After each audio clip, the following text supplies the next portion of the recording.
अस्सलाम वालेकुम, welcome back to my channel yes academy. तो आज हम करने वाले हैं क्लास 10 की chapter number 19।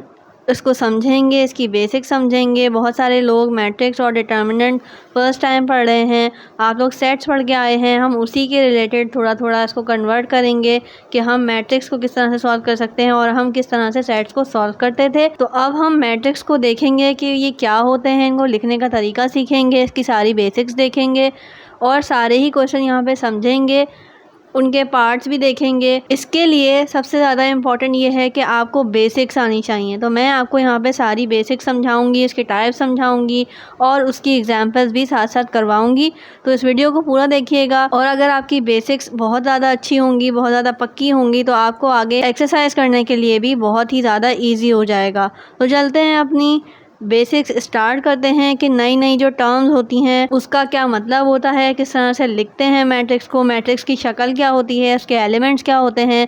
For example let से अगर हम सेट्स जिस तरह से लिखते थे वो हम लिखते थे कर्ली ब्रैकेट्स में और उसके जो एलिमेंट्स होते थे वो कुछ इस तरह से होते थे। लेकिन अब हम इसी तरह से अगर देखें तो मैट्रिक्स को किस तरह से लिखेंगे। तो ये जो सेट्स होते थे हमने बचपन से पढ़े हुए हैं। कर्ली ब्रैकेट्स के अंदर A to Z या 1 2 3 इस तरह के जो नंबर्स होते थे हम उसको एलिमेंट्स कहते थे और कर्ली ब्रैकेट्स के अंदर जो लिखा हुआ होता था वो हम पूरा कहते थे कि ये एक सेट है और उसका नाम A है। A इज इक्वल टू, इस तरह से हम रिप्रेजेंट कर देते। ये तो हो गया अब सेट। अब हम इसी तरह से जो है मैं आपको बताती हूँ कि मैट्रिक्स को किस तरह से लिखेंगे और उसको रिप्रेजेंट करेंगे। लेट्स से कि एक सेट है और वो मैट्रिक्स जो है अगर हम इसको लिखना चाहें तो जैसे हम सेट लिखते थे, कोई भी वेरिएबल कोई भी नंबर हो सकता था कि capital A is equals to, तो इसी तरह से हम जैसे सेट लिखते थे वैसे ही मैट्रिक्स लिखेंगे A इज इक्वल्स टू। अब हम सेट लिखते थे कर्ली ब्रैकेट में, अब हम लिखेंगे मैट्रिक्स को स्क्वायर ब्रैकेट में। ठीक है, तो ये मेन डिफरेंस है सबसे बड़ा कि आपने स्टार्ट कहाँ से करना है कि स्क्वायर ब्रैकेट्स के अंदर मैट्रिक्स लिखा जाता है। जैसे सेट्स को हम कर्ली ब्रैकेट्स में लिखते थे और मैट्रिक्स को स्क्वायर ब्रैकेट्स में। अब इसकी बात आती है कि एलिमेंट्स हम क्या होंगे इसके अंदर और किस तरह से लिखेंगे। थोड़ा सा डिफरेंट है क्योंकि सेट्स के अंदर हम कॉमा डाल डाल के लिखते थे और अब हम मैट्रिक्स में किस तरह से लिखेंगे वो मैं आपको यहाँ पे बताऊंगी। लेट से हम थोड़े से एलिमेंट्स यहाँ पे लिख भी लेते हैं। इस तरह से डिफरेंट एलिमेंट्स लिखे जाते हैं थोड़े से गैप्स के साथ। और ये क्यों इस तरह से लिखे जाते हैं, ताकि हमें आसानी हो। कैसी आसानी हो मैं आपको डिटेल में बताऊंगी। जिस तरह से गैप्स में मैंने लिखे हैं इसी तरह से लिखे जाते हैं। ठीक है, और जो सेकेंड रो में स्टार्ट करते हैं हम तो वो 2 के नीचे आना चाहिए सेकेंड एलिमेंट। ठीक है, अब हम और अगर इसको बड़ा करना चाहेंगे तो 6 के नीचे आएगा कोई भी एलिमेंट। उसके आगे कंटिन्यू करेंगे, जैसे 5 के नीचे 3 आ गया और 4 के नीचे -7 आएगा, 3 के नीचे मैंने 0 लिखा है। ये एलिमेंट्स इसी तरह से लिखे जाते हैं। अगर आप इसको आगे पीछे कर देंगे नीचे वाले एलिमेंट्स को आपको बहुत परेशानी हो जाएगी। तो ये तरीका है मैट्रिक्स लिखने का कि आपने स्क्वायर ब्रैकेट के अंदर लिखना है और एलिमेंट्स को आपने इसी तरह से अरेंज करना है। जैसे आप सेट्स के अंदर कॉमा डालेंगे तो ही वो एलिमेंट डिफरेंट एलिमेंट होगा, इसी तरह से आप इनके बीच में गैप्स देंगे तभी ये जो है मैट्रिक्स का सेट कहलाएगा, वरना ये 2 और 5 25 भी बन सकता है। तो आपने गैप ज़रूर देना है, आपने इसको मिक्स नहीं करना और स्क्वायर ब्रैकेट को भूलना नहीं है। ठीक है, तो एक तो ये मेन डिफरेंस हो गया। अब आगे चलते हैं कि ये हमने इस तरह से क्यों लिखा है और हमें क्या आसानी होगी। लेट से मैं आपको यहाँ पे बताती हूँ कि अब इसको हम पढ़ेंगे कैसे, ये रॉज और कॉलम्स क्या होते हैं। आपने मैट्रिक्स में आगे पढ़ेंगे तो यही सुनेंगे कि इसकी रॉज कितनी है, कॉलम्स कितने हैं। रॉज देखनी होती हैं, कॉलम्स देखने होते हैं। तो ये दोनों टर्म्स क्या हैं और हम किसी भी मैट्रिक्स का रॉज और कॉलम किस तरह से डिफाइन कर सकते हैं, किस तरह से फाइंड कर सकते हैं और ये क्यों ज़रूरी होते हैं। तो सबसे पहले मैं आपको बताती हूँ कि रॉज किसे कहते हैं। ये इस तरह की हॉरिजॉन्टल लाइंस आपको कहीं भी बनी हुई दिखेगी, उसको क्या कहते हैं, हम उसको कहते हैं रॉज। ठीक है, और कोई भी वर्टिकल लाइन हमारी बनी हुई होगी तो उसको हम कहते हैं कॉलम्स। ठीक है, रॉज और कॉलम्स आपने डिफरेंट जगहों पे एक्सेल वगैरह में, MS वर्ड में पढ़े होंगे। बहुत सारी चीज़ों में, जगहों में लिखा होता है ये रॉज है, ये कॉलम है। ठीक है, लेकिन मैट्रिक्स में जो डिफरेंस है वो यही है कि वर्टिकल लाइन जो है हमारे पास कॉलम और हॉरिजॉन्टल लाइन जिस तरह से ये मैंने बनाई है ये रॉज। ठीक है, ये रॉ 1 हो गई, ये रॉ 2 हो गई। इस तरह से किसी भी नंबर्स के नीचे अगर हम हॉरिजॉन्टल लाइन बनाएंगे तो उसको क्या कहेंगे, हम रॉज कहेंगे। अब कितनी नंबर्स हो गए, 2 रॉज हो गई। 2 लाइंस बनाई हैं वर्टिकल लाइंस तो ये कितनी हो गई, 2 हो गई। इसी तरह से आगे हम कॉलम्स भी फाइंड कर सकते हैं। वर्टिकल लाइंस बनानी पड़ेंगी कॉलम्स फाइंड करने के लिए। तो इस तरह से ये एक वर्टिकल लाइन, ये दूसरी वर्टिकल लाइन, ये तीसरी वर्टिकल लाइन और ये चौथी वर्टिकल लाइन। तो इस तरह से ये वाली लाइंस जो हैं क्या कहलाएंगी, कॉलम्स। तो ये 4 हमारे पास कॉलम्स आ गए, 1 2 3 4। तो कॉलम्स कितने हो गए?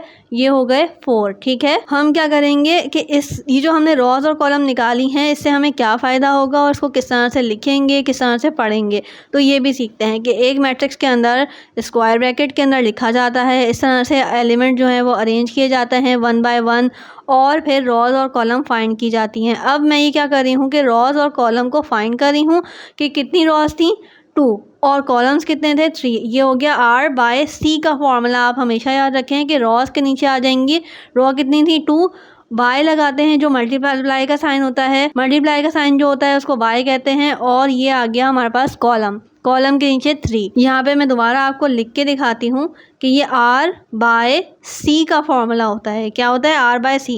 रॉज हमेशा फर्स्ट पे आएंगी, रॉज को आप आगे पीछे नहीं करिएगा कि C बाय R कर दें, हमेशा ये लिखा जाता है कि रॉज पहले और कॉलम्स बाद में। तो कॉलम्स कितने हैं? 4 हैं, और रॉज कितनी थी? 2।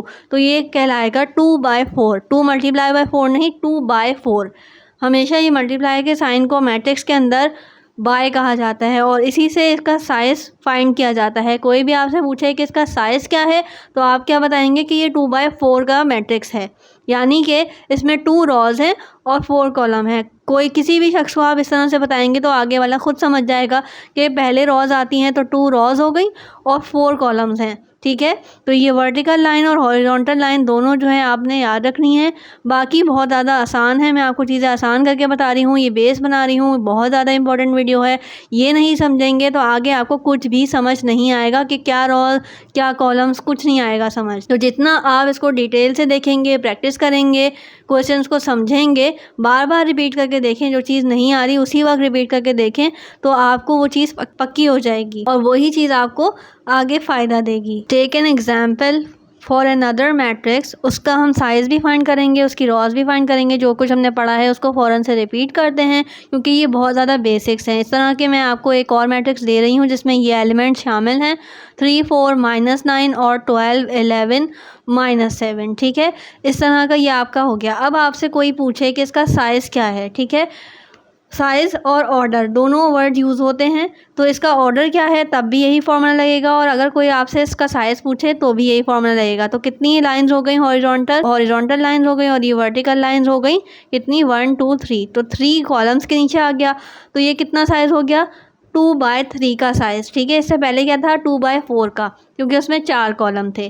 तो ये हो गया 2 बाय 1 का होता है, 1 बाय 1 का होता है, 10 बाय 5 का भी हो सकता है कि 10 रॉज 5 कॉलम, 5 रॉज 10 कॉलम्स। इस तरह के डिफरेंट साइज़ के मैट्रिसेस होते हैं और उनको कहा जाता है कि इसका ऑर्डर क्या है, यानी कि इसका साइज़ क्या है। तो ये फॉर्मूला आपके बहुत ही ज़्यादा काम आने वाला है। मैं चीज़ों को छोटी छोटी चीज़ों में डिवाइड कर देती हूँ, ट्रिक्स बताती हूँ ताकि आप लोगों के लिए ईजी रहे।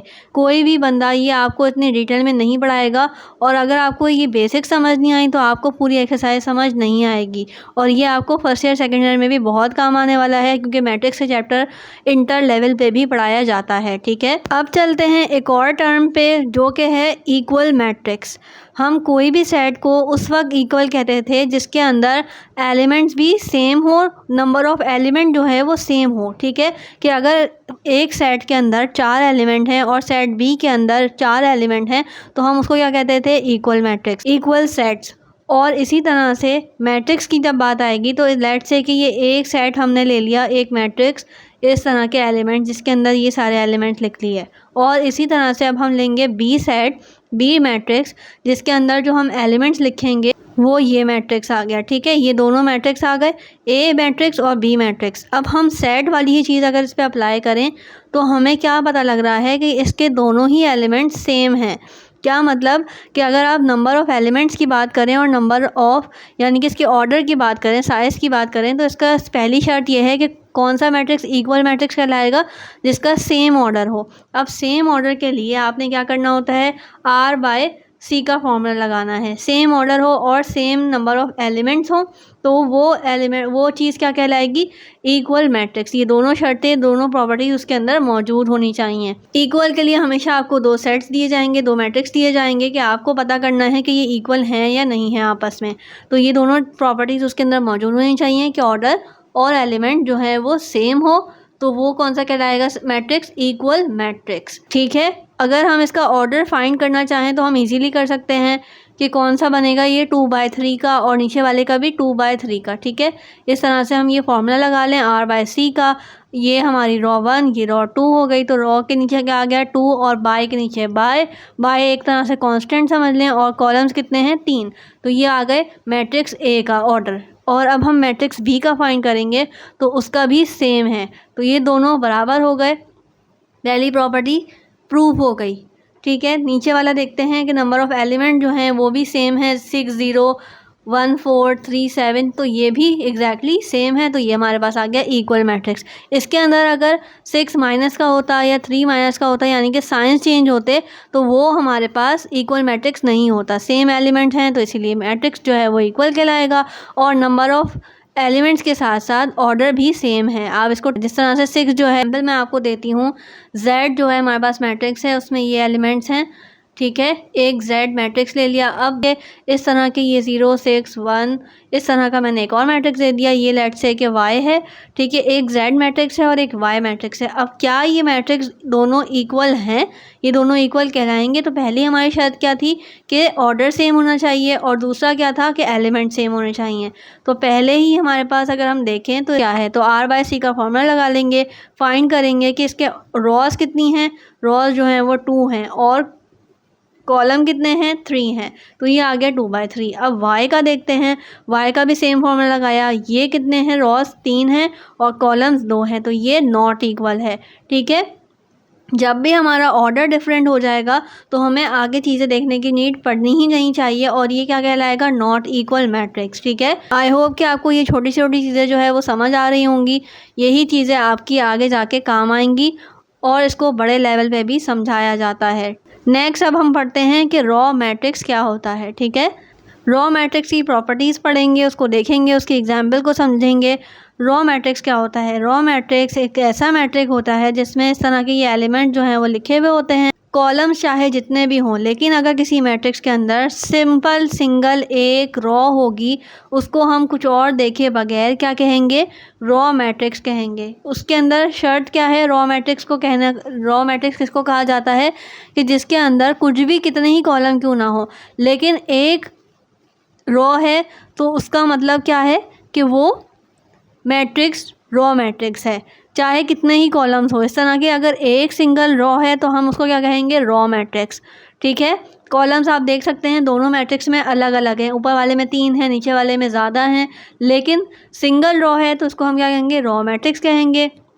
नेक्स्ट देखते हैं, आगे हम देखेंगे कॉलम मैट्रिक्स। कॉलम मैट्रिक्स क्या होता है, ठीक है। अब हम देखेंगे कॉलम मैट्रिक्स और उसकी एग्जांपल्स भी देखेंगे। अब कॉलम मैट्रिक्स, अगर आपने रॉ मैट्रिक्स समझा है तो आपको कॉलम मैट्रिक्स भी आ गया होगा समझ, कि जिसके अंदर सिंपल एक सिंगल कॉलम हो उसको हम क्या कहेंगे, कॉलम मैट्रिक्स। लेट्स से कि एक हमारे पास ये मैट्रिक्स आ गया, ये हमारे पास मैट्रिक्स है जिसके अंदर ये एलिमेंट्स हमने लिख लिए यहाँ पे। और अब हम इसके अंदर क्या देखेंगे, पहली शर्त क्या होनी चाहिए कि इसमें कितने कॉलम हैं। एक ही कॉलम है। एक कॉलम का मतलब क्या है, कुछ भी देखे बगैर हम इसको क्या नाम देंगे, कॉलम मैट्रिक्स, क्योंकि इसके अंदर एक सिंगल यूनिट का एक कह सकते हैं कॉलम है, तो उसको हम कॉलम मैट्रिक्स कहेंगे। जिसमें एक रॉ होगी उसको हम रॉ मैट्रिक्स कहेंगे। नेक्स्ट देखते हैं, नेक्स्ट प्रॉपर्टी क्या है, स्क्वायर मैट्रिक्स। अब हम पढ़ेंगे स्क्वायर मैट्रिक्स को, इसकी प्रॉपर्टीज़ देखेंगे कि कौन सा मैट्रिक्स स्क्वायर मैट्रिक्स होगा और इसको समझेंगे। तो ऐसा मैट्रिक्स जो जिसके अंदर मतलब हमारे पास रॉज और कॉलम जो हैं वो बराबर हों, क्योंकि अगर हम स्क्वायर की प्रॉपर्टी देखें और स्क्वायर को देखें तो उसकी प्रॉपर्टी क्या है कि उसकी जो सारी साइड्स हैं वो बराबर होती हैं। ये हमारे पास स्क्वायर की जो प्रॉपर्टी है उसमें क्या होता है कि ये चारों तरफ से बराबर होता है। यहाँ पे भी 2 है, ऊपर भी 2 है, तो यानी कि इसके चारों साइड्स बराबर हैं। ऐसी चीज़ को, ऐसी शेप को स्क्वायर कहा जाता है। तो अगर हम ये स्क्वायर शेप की बात कर रहे हैं तो ये बराबर होना चाहिए। अब हम इसी तरह से स्क्वायर मैट्रिक्स की बात करेंगे तो स्क्वायर मैट्रिक्स में भी यही होता है कि आपको सारी जो रॉज हैं और कॉलम हैं वो बराबर होनी चाहिए, ठीक है। उसकी जो साइड्स हैं वो बराबर होनी चाहिए। लेट से हम एक मैट्रिक्स ले लेते हैं, उसके अंदर 2 4 6 8 का हम मैट्रिक्स बना लेते हैं। इस तरह से हमने 0 1 7 फिल कर दिया, 6 7 2, और अब बाकी एलिमेंट भी फिल कर देते हैं 9 8 और 6। ये अब हमारे पास हो गए यहाँ पे हमारे पास 1 2 और 3 आ गया, तो सारी रॉज फिल हो गई, सारे कॉलम्स फिल हो गए। अगर अब हम इसका ऑर्डर निकालें यानी कि इसका साइज़ देखें तो हमें पता लगेगा कि ये स्क्वायर मैट्रिक्स है या नहीं है। अब स्क्वायर मैट्रिक्स की हमारी जो पहली शर्त है वो ये है, नंबर ऑफ़ रॉज और नंबर ऑफ़ कॉलम्स जो हैं हमारे पास वो बराबर होने चाहिए। क्या होने चाहिए? बराबर होने चाहिए। सेम नंबर ऑफ़ रॉज होने चाहिए और सेम नंबर ऑफ़ कॉलम्स होने चाहिए। तो रॉज कितनी है? 1 2 3 और 4 रॉज हो गई। अगर हम वही फॉर्मूला लगाएं R/C का तो रॉज कितनी हैं? 4 हैं और कॉलम्स कितने हैं? 1 2 3 और ये 4। तो ये 4 कॉलम्स आ गए। तो 4/4 का ये मैट्रिक्स है, दैट मीन्स कि ये स्क्वायर मैट्रिक्स है। सेम चीज़ें हैं, सेम नंबर ऑफ़ रॉज हैं, सेम नंबर ऑफ़ कॉलम्स हैं, तो ये हो गया स्क्वायर मैट्रिक्स। ठीक है, आई होप कि आपको ये समझ आया होगा, ये वाली डेफिनेशन भी और ये वाली एग्जाम्पल भी। आगे चलते हैं। अब हम नेक्स्ट देखेंगे रेक्टेंगुलर मैट्रिक्स। जैसे हमने स्क्वायर मैट्रिक्स पढ़ा वैसे ही हम आगे देखेंगे रेक्टेंगुलर मैट्रिक्स को। अब रेक्टेंगुलर की प्रॉपर्टी यानी कि रेक्टेंगल शेप की अगर हम प्रॉपर्टी देखें तो उसी से हमें समझ आना चाहिए कि उसकी 2 साइड बराबर होती हैं और 2 साइड जो हैं वो अनईक्वल होती हैं। दैट मीन्स कि हमारे पास लेट से ये एक ट्रायंगल है, ऐसी ट्रायंगल शेप जिसकी 2 साइड यानी कि ये 2 2 और अगर हम ऊपर और नीचे वाली साइड्स देखें तो ये 4 होती हैं। ठीक है, ऊपर नीचे वाली साइड्स बड़ी होती हैं और साइड्स वाली जो होती हैं वो बराबर होती हैं, यानी कि आमने सामने वाली इक्वल होती हैं और ऊपर नीचे वाली इक्वल होती हैं। अब हम अगर लेट से कोई मैट्रिक्स लेंगे तो उसकी भी प्रॉपर्टी क्या होनी चाहिए? रेक्टेंगुलर मैट्रिक्स की प्रॉपर्टी क्या होनी चाहिए? Number of rows is not equal to number of columns. ठीक है, जैसे हमारे पास स्क्वायर मैट्रिक्स की प्रॉपर्टी थी कि उसके अंदर क्या होता है कि सारी जो उसकी साइड्स हैं, रॉज हैं, कॉलम्स हैं, जब भी हम मैट्रिक्स की बात करेंगे तो उसकी रॉज और कॉलम्स की बात करेंगे, साइड्स की बात नहीं करेंगे। ठीक है, तो स्क्वायर मैट्रिक्स में क्या था कि रॉज और कॉलम बराबर होने चाहिए और रेक्टेंगुलर में क्या है कि रॉज और कॉलम बराबर नहीं होने चाहिए। तो लेट से अगर हम एक मैट्रिक्स ले रहे हैं और उसके अंदर ये एलिमेंट्स लिख रहे हैं और ये मैट्रिक्स आ गया, अब हम इसका ऑर्डर देखेंगे और हमें पता लग जाएगा कि ये रेक्टेंगुलर है या नहीं है। लेट से ये हमारे पास 2 जो है वो रॉज आ गई और ये हमारे पास 3 कॉलम्स आ गए। तो अगर हम इसका ऑर्डर लिखें यानी कि इसका साइज़ लिखें तो R/C में क्या आ जाएगा? रॉज कितनी हैं? 2 रॉज हैं और कॉलम्स कितने हैं? 3 कॉलम हैं। तो क्या ये प्रॉपर्टी इसको वेरीफाई कर रही है? जी हाँ, क्योंकि रॉज जो हैं वो 2 हैं और कॉलम्स कितने हैं? 3 हैं। तो ये स्क्वायर मैट्रिक्स तो हो नहीं सकता, ये है रेक्टेंगुलर मैट्रिक्स। एक और एग्जांपल देखेंगे। अब हम इसका भी अगर हम निकालना चाहें ऑर्डर, इसका साइज़, तो ये रॉ कितनी हो गई? 1 और कॉलम कितने हैं? 3। तो ये भी कितना हो गया? 1/3 का। तो ये भी हमारे पास रॉज और कॉलम बराबर नहीं है, दैट मीन्स कि ये रेक्टेंगुलर मैट्रिक्स है। इस तरह की मैं एग्जांपल आपको इसलिए रिपीटिव करवा रही हूँ कि आपको ये फिंगर टिप्स पे चीज़ें याद हो, क्योंकि ये आगे बहुत ही ज़्यादा काम आने वाली हैं और इतनी डिटेल में हमें दोबारा से पढ़ने का टाइम नहीं मिलेगा, काफ़ी ज़्यादा डिटेल चैप्टर है। अब ये हमारे पास नेक्स्ट मैट्रिक्स आ गया और इसका हम ऑर्डर फाइंड करेंगे। इसका ऑर्डर कितना है? 2 रॉज हैं और कॉलम कितना है? 1 कॉलम है। ठीक है, तो पहली प्रॉपर्टी क्या हो गई कि ये कॉलम मैट्रिक्स भी है और दूसरी बात क्या हो गई कि हमसे अगर पूछा जाए कि ये रेक्टेंगुलर मैट्रिक्स है या नहीं, तो जी हाँ, ये रेक्टेंगुलर मैट्रिक्स भी है। ठीक है,